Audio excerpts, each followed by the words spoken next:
So now we're going to talk about an extremely, extremely important race in Erie County, and this is the mayor of the city of Buffalo. So we have James Gardner on the phone. He's running against Sean Ryan. Now, Sean Ryan is one of these individuals, a Democrat, who is willing to call himself a socialistic Democrat, much the same as Mondami. We've checked on their voting record when Sean Ryan was in the Senate and Mondami in the Assembly, and they are 95% in lockstep. That goes to show you what Sean Ryan is and will be in the city of Buffalo. He will try to turn the city of Buffalo into this socialistic democratic ideology. So, but James Garner, you're going to hear from, is a registered conservative. And James, I'm so glad that you're willing to do this. So, James, tell us what you've been doing and how things are going. Well, Ralph, thank you for having me on. As always, to join your show. I tell you, this has been what everybody sort of told me going into this was that it was an insurmountable task. It was an all uphill climb, impossible. Good for you, but you're never going to win. I have to tell you, Ralph, the momentum that we are feeling, that we are seeing on the ground, is real. We have been out all over the city of Buffalo and making real progress, particularly with some of our new immigrant communities who have moved over into the east side of Buffalo, and who are, they came to this country legally. They're registered to vote, and they've been here in the city of Buffalo for 20 years. And their comment to me is we've been here, and the neighborhood looks exactly the same. They're completely frustrated by the lack of progress that every resident of the city of Buffalo knows. And they're willing to participate in the process and to cast their vote. It has been, yes. Neighborhoods are certainly one of the major issues, right? Attention to different neighborhoods. Sometimes that gets lost on the mayor. And, you're talking about what was an immigrant community, much like the days when my grandparents came from Italy, came legally. So these people are legally here.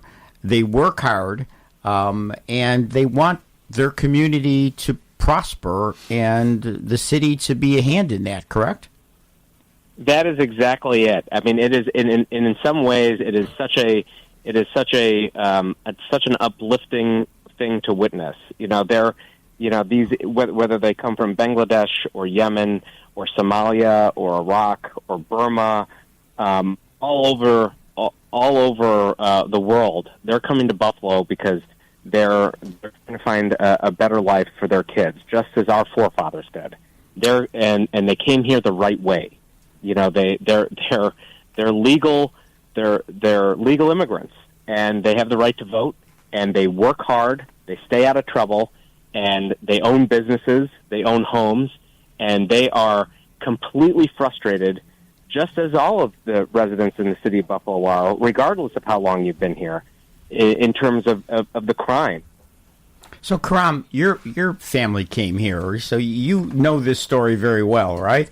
I mean, it was my grandparents, so I know of the story, but you lived the story, right? Absolutely. And, my mother came in 1979. My dad came in, I believe, 1986. And both my parents, they came from Pakistan, and they came to the U.S. For a very particular reason, because they wanted to be the best at what they did, and the best came to the United States. And a big part of the reason why the best wanted to be and the brightest wanted to be in the United States was our legal system. It was a place where you could work hard, play by the rules, and you had a fair shot. It was also a place that prioritized public safety and making sure that people could live a safe and affordable life. And so when I had the privilege of meeting James yesterday, and it's great to hear him on. I so appreciate that he's reaching out to these communities, because I think a lot of these communities are absolutely primed to be Republican conservative voters. I totally believe that these are conservative-minded people. They want to work hard. They want their children to have education. They want to progress. They want to be, they want to be an active part of the community. And they're lost. No one's really paying attention to them. And James has made this tremendous effort and been involved. And he's motivated them, and they continue to motivate him. It's working both ways, right, James?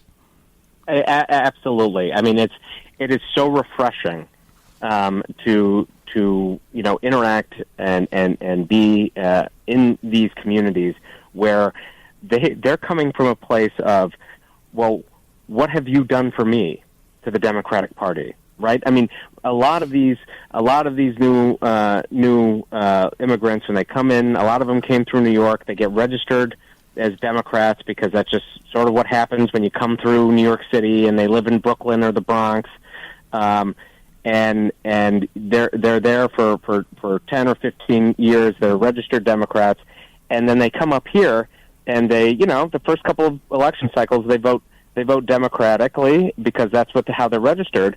But when you start talking to them, their level of frustration is our level of frustration, because they say, you know what, we only see these people every 4 years, and they come with the same rhetoric, they come with the same promises, and they never deliver on them. Why would we continue to support people who say they're going to do something and they don't do it? James, they're ready to vote a different way. James, this is Russ Cagino. How are you? How you doing, Russ? Fine. I love what you're saying about Buffalo. A lot of people don't realize that Buffalo is a new Buffalo. I mean, the Buffalo of my generation, I grew up on the west side of Buffalo, and like a lot of Italian Americans, and then the Polish were there here and the Irish were there. There are more than 70 or 80 or even more ethnic groups just on the west side. I mean, why don't you explain a little bit about the new Buffalo and how you're appealing to it? Absolutely. And this is something that it's going to take. I've gotten a crash course on it because I'm on the ground, I'm in the neighborhoods, and I see it. But we have a preconceived notion of people who've been here for 40 years, as I have, of what the average voter in the city of Buffalo looks like, and I can tell you, it looks nothing like what our preconceived notions are. Our greatest strength now as a city is these new immigrant populations that are coming in from all over the world, really, and they come here because they want to work hard. They want to they stay out of trouble. They come here legally. They want to start businesses, and you see the American dream happening in one generation, where these individuals, the moms and dads, they come in. They come through New York. They come to Buffalo because it's cheaper to live. It's easier to live here. They're excited about being here, and they've had to work in food service or in the hotel fields or what we would consider entry level jobs. And then you talk to their kids, and they're all enrolled in universities, going to become lawyers and engineers. That's the American dream. The American dream of being able to own your own home and to live in a neighborhood that's safe and secure. That's what they want. That's what our grandparents want. That's exactly right. Yeah. So when my grandparents came here, and my grandmother and grandfather had 10 children, and during the Depression, but what they wanted for their children was education and the ability to get a job and progress. And so it was constantly about our children. It's our children need education. Then they can get a good job. They strived to succeed, and we've kind of lost that. And the Democrats certainly don't encourage that. Not at all, and that's the frustration that I have picked up on, and that's where we're making real inroads. Is because when Sean Ryan comes to these communities and other members of the Democratic Party come into the communities, they're saying, here's what we're going to give you. That's not what they want. They don't want handouts. They don't want grants. They don't want, what they want more than anything is for the garbage to get picked up on their streets. They want their kids to be safe at schools. They want better performing schools They want access to better performing schools. They want their neighborhoods to be safe.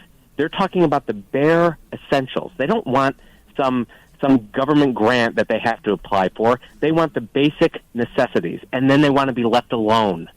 And that's where our message as conservatives is ringing absolutely clear and true, because our message of doing the basics of what government is expected to give and then getting out of the way and letting them build their businesses, build their lives, that is what they're after. That is why they came to this country, and we're the only party that's talking to them about it, and that's why we've gained such traction among these communities.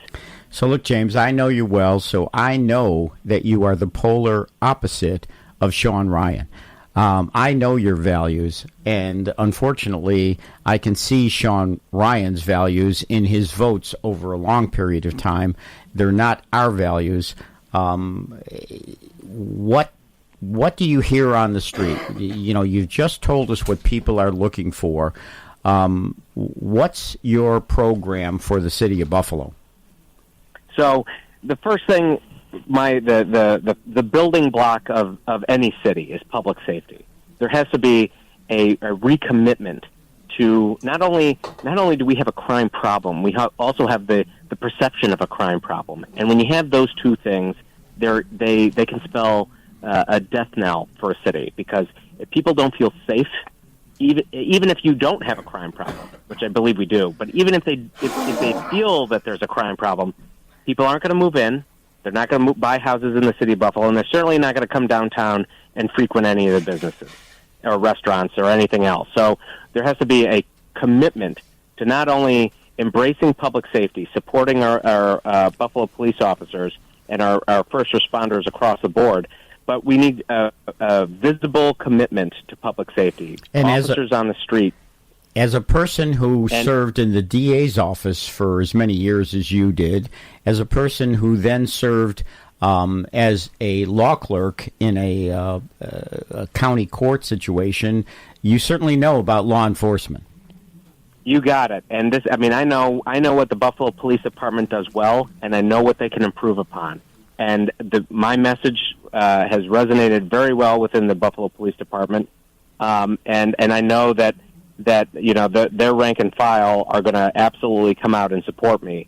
But moving on from the public safety component, it's, you know, we're talking about, you know, particularly in these you know, you hear it all over South Buffalo, North Buffalo, East and West. It's this frustration with the housing court, frustration with fines, frustration with being unable to either hold slumlords accountable or being able to evict tenants. And what I have said is, again, somebody who knows the court system well. Sorry, there's a plane overhead. What I have said is I'm going to advocate for a second housing court judge. In a city of 277,000 people, we have one housing court judge.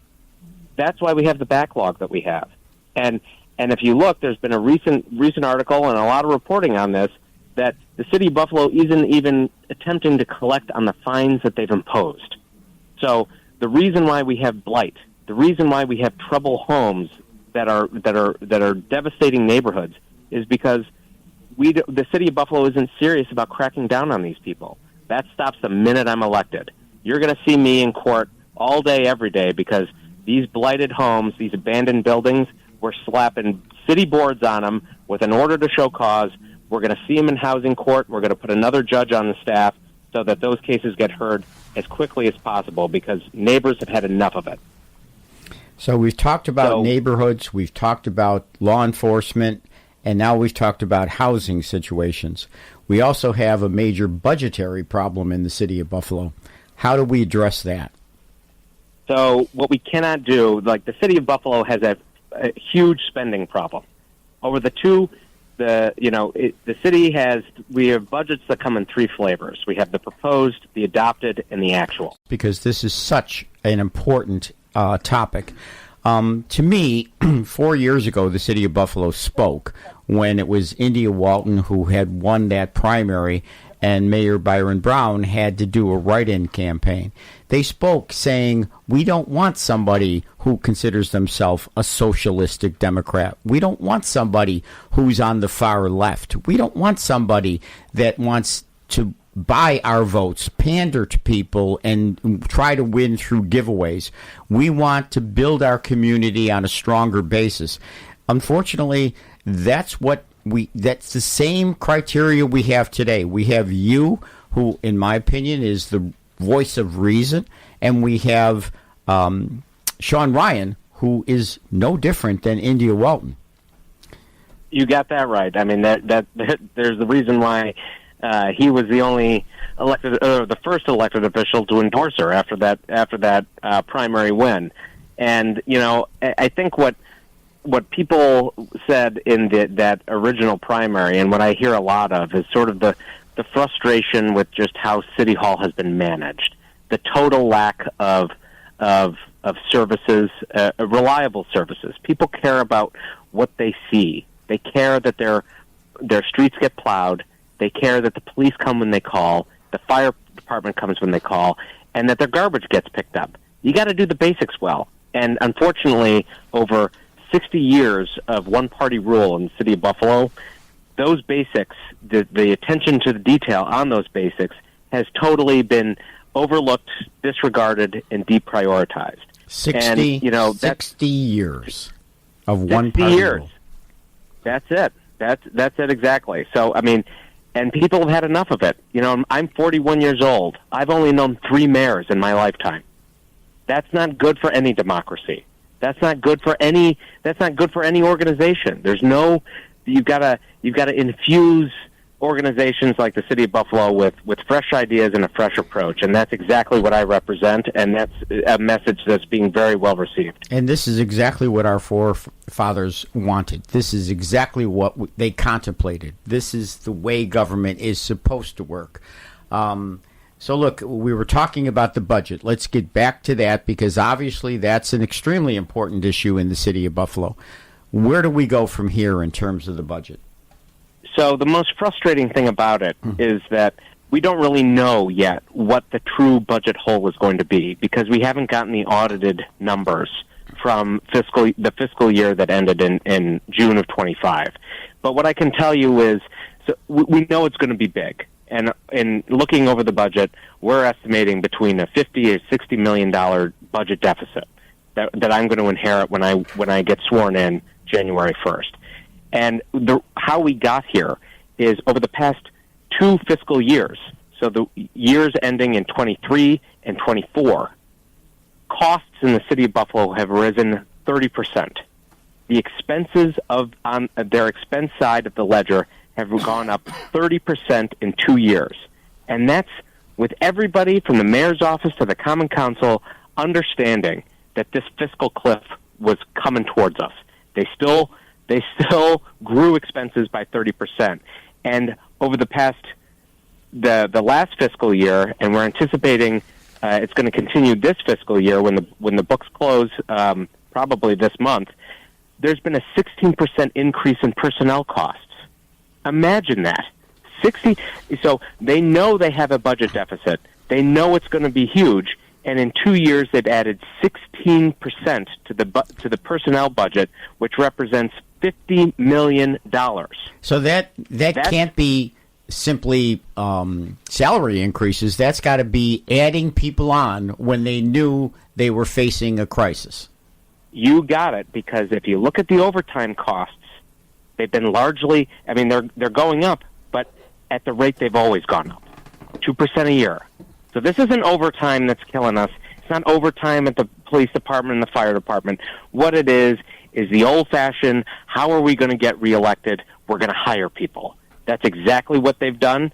So the first thing that I'm going to do when I get in there is you've got to right-size City Hall. And what I mean by that is we got to eliminate not only the wasteful spending, but the patronage that has grown completely out of control.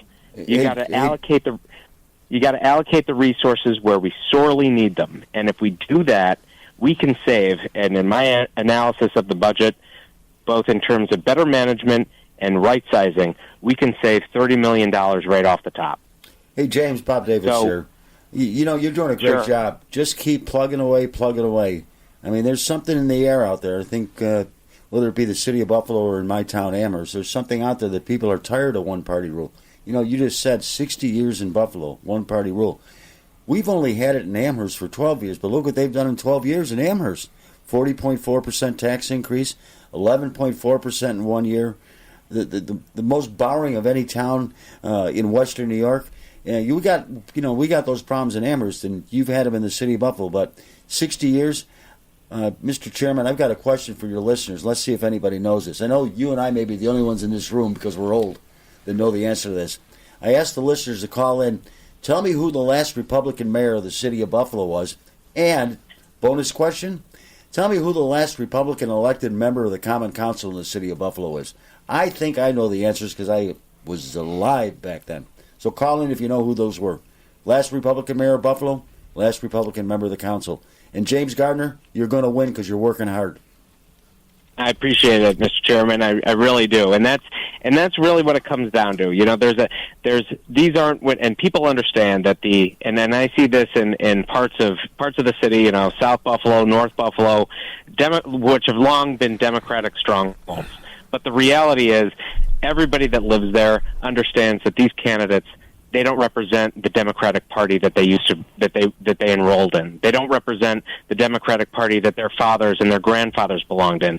These politicians today are completely out of step with where the vast majority of city residents are, and that's why you're starting to see, as I say, whether I'm talking to the Valley Block Club or the Seneca Babcock Block Club, you're seeing people who are motivated to vote. They're registered Democrats, but they're going to vote for me because they know that I represent the common sense that they so desperately need in their community, and they're ready to vote for the best candidate in the race, and that's going to be me. Hey, James, Kurmdar here. I want to follow up on that point that you just made about the shift in the Democratic Party. You are generational Buffalonian. You've seen politics in the state evolve. Are you surprised or shocked by how far left the Democratic Party has gone? Because I live in New York City, even though I grew up in Erie County. I live in Brooklyn now. As I'm sure many people know, New York City is about to elect a socialist mayor.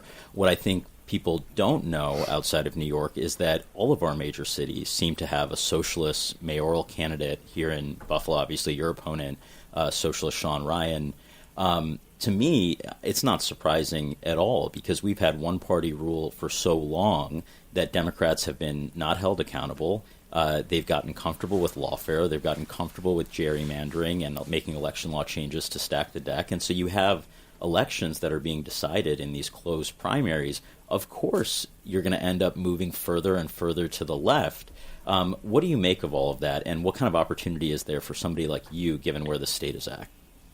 When you nail on the head with that last point, it provides us the oxygen that the Republican and conservative parties in the state have so desperately needed, because it is resonating with voters not only in those cities, and I'm sure it's happening in New York City, but I can say for a fact it's happening in the city of Buffalo, where people are saying, you know what, they've jumped the shark. The Democrats I can't go along with this. I can't go along with the idea that if you own a piece of rental property and you want to sell it, you have to offer it to your tenant first before you're permitted to sell it, or offer it to a nonprofit before you're able to sell it.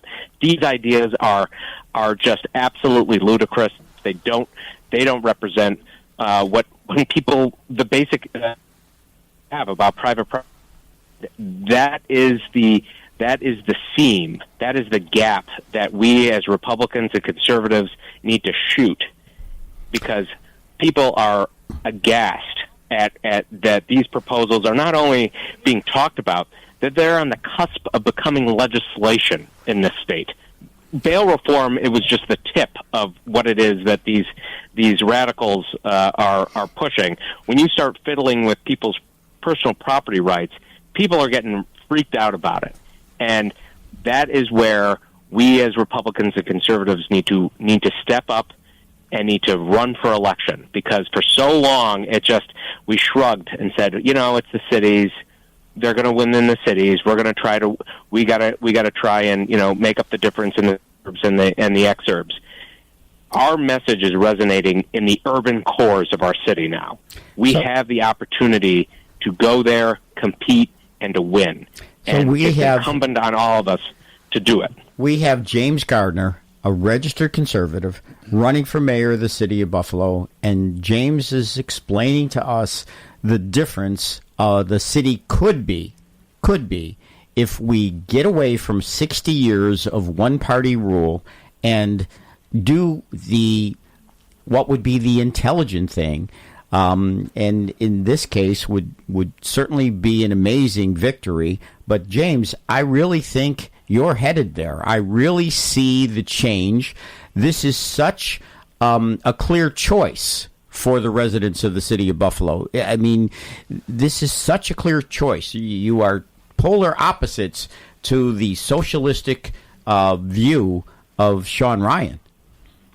And you know what? The best part about this whole election season is their overconfidence is going to be their undoing. Sean Ryan has basically crawled into Joe Biden's basement. You haven't heard anything from him since primary day. Won't do a debate, won't do an interview, won't do any kind of forum where all the candidates are there.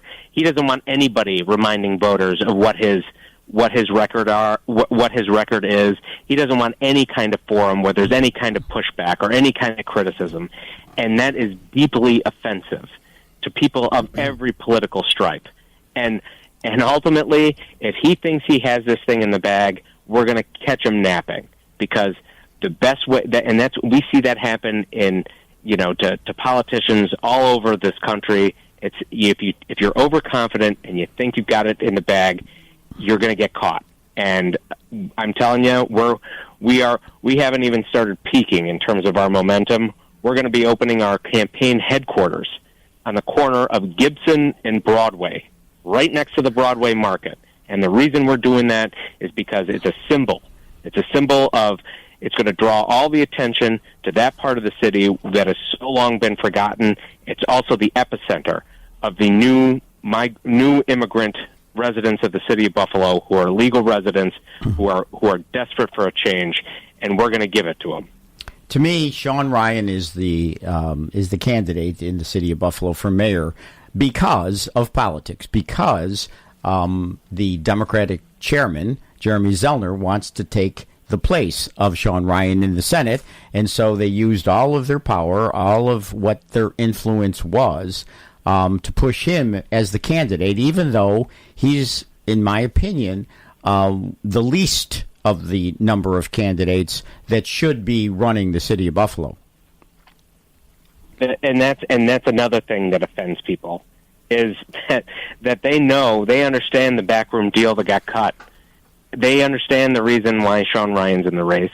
It's not because he wants to do what's good for the city of Buffalo. It's not because he has a plan that's going to get us out of our financial mess or address the crime problem. He doesn't have either.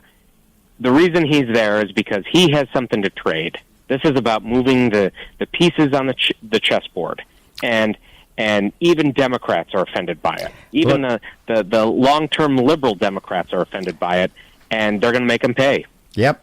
Look, James, I am so glad that you are on today. We're going to bring you back before the election, so I appreciate your time today.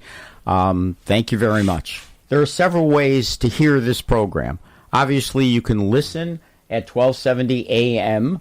You can go online at 1270thepatriot.com. You can listen on the Patriot mobile app, or you can always ask your Alexa device. Just say, Alexa, open 1270 The Patriot. So now we're back, and we have maybe an answer to our question. So, David, are you on the line? I am. And so, David, I do not know the last mayor, but I do know the last person who ran for city council, and that was me. So, and that was back in 23. I got 27%. I was told that was fabulous, but considering. But well, you say anyway, it was me. So Who is me? This is David McElroy. Oh, hey, David. It's Bob Davis here. Yeah. You know, my question to the listeners is, who was the last Republican mayor elected in the city of Buffalo? And then the follow-up to that bonus question was, tell me who the last Republican member of the Buffalo Common Council was elected. So thank you for running. Thank you so much for running. So Chester Okay. Kowal was the last mayor of the city of Buffalo that was Republican. By the way, Ralph, that was in the early 1960s. That's why I said only you and I would know that. And, well, I remember, Kevin Helfer running, but he was a registered conservative. That's and I correct. was very proud when he became a councilman in the city of Buffalo. He was able to do it as a conservative. That's why I believe that James Gardner, who, again, is a registered conservative, has this opportunity. I think he absolutely has the opportunity. I agree, and there was a guy named Jimmy Griffin, who, by the way, Ralph, and you know this very, very well. I do. Was elected as a conservative. But That's who how we was- got elected. Let's see if the listeners get this. Who was the last Republican member of the Buffalo City Common Council? James Gardner talked about it's been 60 years one-party rule in Buffalo, but let's see who's out there that knows who was the last Republican Common Council member, because ever since that person left office, the Democrats have had 100% control in the city of Buffalo, and look what's happened to it. All right, now we're going to introduce a young man who I got to know several years ago, Eric Bowen. So Eric is now a candidate for the Buffalo School Board in the Park District. So Eric, give us your background. So let people know who you are, what you do, and why you want to do this. Thanks, Ralph. First off, thanks for having me on the show today. I appreciate you being here. And I want to thank you for all the support you've shown me in my past campaigns. I appreciate it very much, so thank you.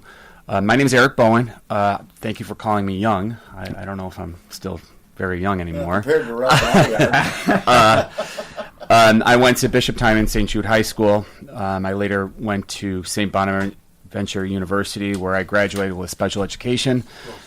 And I went to Canisius College and got a master's in special education as well. I was then a Buffalo public school teacher for 14 years, starting at Hamlin Park Academy, public school number 74. I then transferred to public school number 72 in South Buffalo, where I taught special education also for 14 years.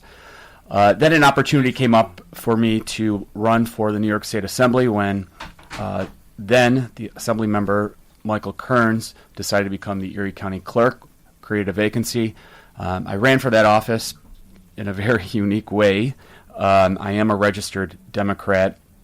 I ran as a Republican and a conservative and an independent and won that election in 2018. I was unsuccessful in my re-election. And that took me to my current position where I am now. I work for a company called Medical Answering Services, where we manage Medicaid transportation for all of New York State. So I am the local liaison here in Western New York.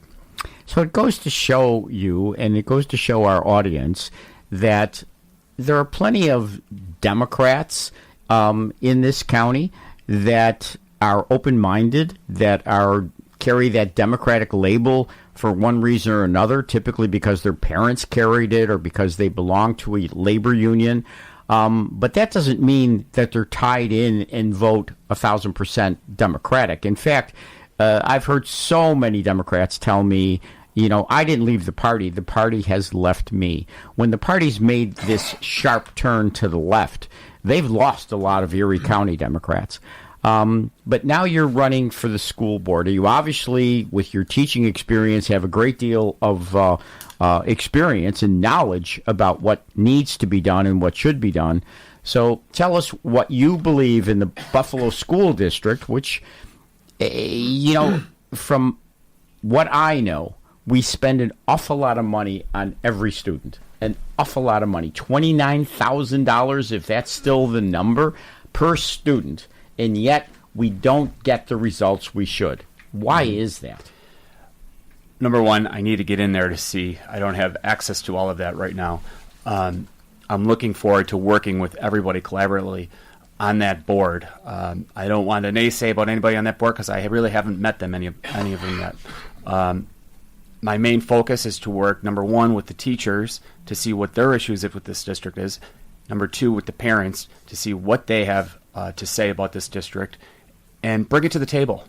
Bring it to the board table, work with everybody on that board, and, our number one goal, why are we here? We're here for the kids. But again, $29,000 per child, that is a substantial number. Obviously, do you know what the graduation rate is in the city of Buffalo at this time? It has increased to some degree, right? It changes every year. I think that we have to look, number one, going back to the money issue. We need to look at the programs that we are giving these kids. We need to look at every last aspect of the budget to see what we can fix, what we can cut, and how to go forward with that. See, to me, people are willing to spend money on their kids if that's what's necessary and what's needed, but they want results. Absolutely. They don't want to be the ones spending the most money and getting mediocre results. I mean, that's what your chore is going to be, clearly. Mm-hmm. And for many of these parents, they don't have the opportunity to send their kids to a private school. So we need to make the Buffalo Public Schools the best possible school district that there is in the state. What about safety in schools? I've already talked to the police union and the school resource officers teams. We want to have the two of them work together to make sure our schools are safe, that there are no weapons, no fights in our schools, and that is it does come down to union issues with the school resource officer team, but we want to work everybody together and especially have the Buffalo Police involved. So I go to my grandson's public school. I have to buzz my way in. I have to go through identification. I can't get into the second door. I'm in a foyer, and there's a police officer sitting at the desk. That certainly is different from when I went to school. Absolutely. Times have changed a lot. They have. It's a terrible connotation. I agree that anything we need to do to protect kids is what we need to do. There's no question about that. And we've seen the unfortunate circumstances of what's happened throughout the country in these circumstances. So if that's what's necessary, that's what's necessary. And I have no problem in buzzing my way in and showing my identification to keep kids safe. Is that what's happening in the city of Buffalo? Do we do that in city of Buffalo schools? We do have a school resource officer at each building, and there are cameras in all of the hallways and in the entranceways, and you do have to be buzzed in. Yes, that is happening. And so what do you see as the main issues that face you becoming a new school board member? I believe we have a problem in society. We have a cycle of poverty. We have a big problem with social media. People on their phones all the time, kids looking at different aspects of society that they just have to, when you're in a school setting to get educated, you're there to get educated. You're not there to do anything else. So tell me this. Teachers in the city of Buffalo, do they still have to live in the city of Buffalo to teach in the city of Buffalo? It depends on the department. Department in, I believe, elementary teachers have to, but if you're in a department of need, you do not have to. I mean, parents want the best teachers for their children. Mm-hmm. So they want somebody who, is chosen as the best, not just because of where they live, but because they want the best teachers for their kids, right? Mm-hmm. Yes. And I can tell you one thing, that all teachers in the city of Buffalo are certified through New York State. They have to have a master's degree within 5 years. Okay. So they are very well qualified. All right. What about charter schools? Now, there's a big issue. I'm a proponent of charter schools. Yep. If people, can afford to put their kids in charter schools, I believe they should be able to have kids in charter schools, and I think it's a great alternative. Yep. And charter schools always comes up when people are running for the Board of Education. This gets left up to the state government and the governors to decide if there's going to be charter schools in the city of Buffalo. My main focus is to fix the schools that are currently there in the city of Buffalo. Let me ask a question about just the numbers. Yep. Okay, I mean, sometimes we can understand numbers a little bit more than teaching techniques and so on. And I know that there's a great diversity of students at the Buffalo Public Schools. But the tuition at Canisius High School is $18,500. $18,500. The amount of money that's spent per pupil for the Buffalo Public Schools is $29,000. Oh, by the way, Nichols which everybody knows is the school, is $30,000 per. That's tuition, which includes all of the teaching costs. $30,200. I mean, we're that close to Nichols in terms of what we're spending, but we ain't getting the output that we need. The results. That's right. It's not about input; it's about output. Mm-hmm. And that's something we're going to look at. But the number is outrageous. However, students that go to Nichols, I went to Bishop Timon, and students that went to Canisius High School have a lot different family structure than our kids that we're dealing with in the city of Buffalo. We have a very, very major poverty issue in the city of Buffalo, and why are we here? We're here for those kids to make them get out of poverty. So what about the diversity in Buffalo Public Schools? I mean, we are a diverse community, especially in the city, right? Mm-hmm. So what about the language barrier? There's a huge language barrier, especially a lot of Bangladesh students are coming to the city of Buffalo. I know that they are hiring a lot more teachers with ESL, English Second Language degrees. We need to promote that more. We need to get into the colleges and get more people into the city of Buffalo and offer incentives why people want to teach in the city of Buffalo. So look, I know you'll be a great resource for the school board, and I really appreciate the fact that you're willing to get involved, because there's certainly not a lot of compensation, and there's not a lot of public accolades, but we need people who are grounded, who want to get involved. So thank you very much. I'm excited. Thank you. All right.